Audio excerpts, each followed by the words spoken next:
10টার সময় খাওয়া দাওয়া করে ঘরে যাইয়া আমি আবার একটু মন্ত্র জপি ওই সময় খাওয়া দাওয়ার পর। তারপরে শুয়ে পড়ছি।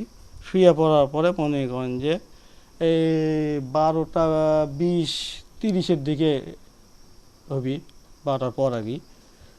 তখন দরজায় আমার একটা শব্দ হলো। আমি ফার্স্টে মনে করেন যে তন্দ্রা হবাই আসছি, বুঝতাম তো কী ব্যাপার, দরজা নড়ল, বাড়ির ভিতর তো আমার ঢোকারও কেউ সুযোগ নেই, গিয়ে ডাক্তারে ঢুকে পাবি না। তেরি ভিতরে মনে বউ করে ইয়ে করেছে, কী আছে কী আছে। আমি ধাইপে উঠে মনে করেন যে লাঠিটা মনে করেন কানিতে রাখি, লাঠিটা নিয়ে দরজা খুঁজে আর কোনো করে না, ইয়ে নেই। তারপরে অন্ধকার তো, তারপর ঘরের ভিতর জায়গা নিয়ে আলো দিয়ে দেখি দেখো বউ আমার একবারে আমার একটা কথাও আর বলতে পারিনি, তার সঙ্গে একটা কথাও আর হয়নি আমার। তারপর ছেলে মেয়ের সঙ্গে কথা বলে এখন আমার ওয়াইফের শরীর খারাপ লাগেছে, তাই আমি বললাম তাহলে এক কাজ করো, তুমি গিয়ে দরজা লাগিয়ে দিয়ে শুয়ে পড়ো, আমি ওই ঘরে যা মন্ত্র জপতে তারপরে শোনো।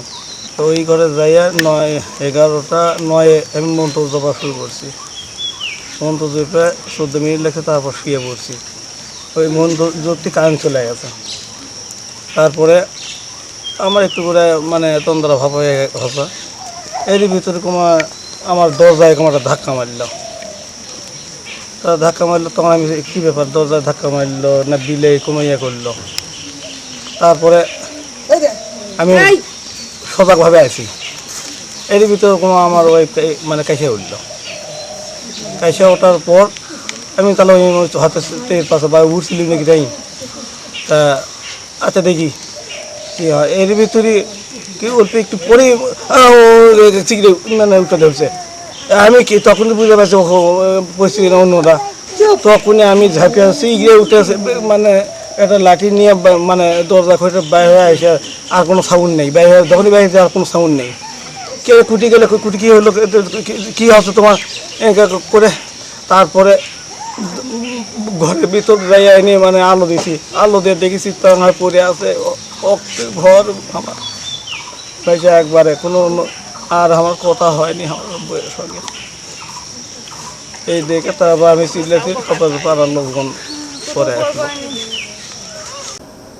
ঘটনা হচ্ছে আনুমানিক রাত 12:15 থেকে 12:20-এর মধ্যে আমাদের ডিউটি অফিসারের কাছে একটা ফোন আসে যে এরকম গাবতলী উপজেলার সুখানপুকুর ইউনিয়নের মমিনহাটা গ্রামের বিধানচন্দ্র মজুমদারের বাড়িতে এরকম একটি হত্যাকাণ্ড ঘটছে। তো আমরা এই সংবাদের ভিত্তিতে আমাদের জরুরি টিম আসে, আমি আমার অফিসার ইনচার্জ সহ যারা ডিউটি অফিসার আমরা সবাই এখানে আসি।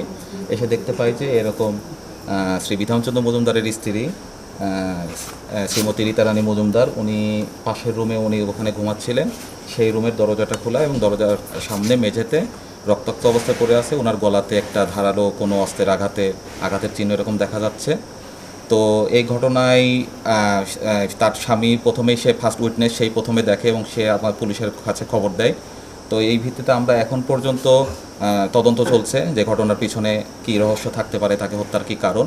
তো তদন্ত সাপেক্ষে পরবর্তীতে আপনাদের বিস্তারিত জানাবো। আপনার স্বামী দাবি করছিলেন যে কিছু নগদ টাকা ছিল আর কি, একটা মানে মোটামুটি ভালো রকমেরই, এটা কোনো সত্যতা আপনারা পেয়েছেন কিনা? হ্যাঁ, তার স্বামী বলছেন যে একটা নগদ টাকা ছিল, কিন্তু তার টাকা পয়সার বিষয়টা তার স্বামীর দাবি অনুসারে সম্পূর্ণটাই তার স্ত্রী দেখভাল করতেন। তার স্ত্রী কোথায় টাকা রাখতেন এই বিষয়েও তিনি বলতে পারছেন না। তো এই বিষয়টাও আমরা তদন্ত করব। তদন্ত সাপেক্ষে আমার মনে হয় যে আমরা বিস্তারিত কিছু জানতে পারবো। ভালো মানুষ, কোনো শত্রু নাই, কিচ্ছুই নাই। দিনমান কাম করলে একই জায়গায় কাম করা হয়, আর রাত্রে দেয় খেয়ার খুঁড়ে জড়ো করে আসছে। দুইজনই থাকে বাড়ি।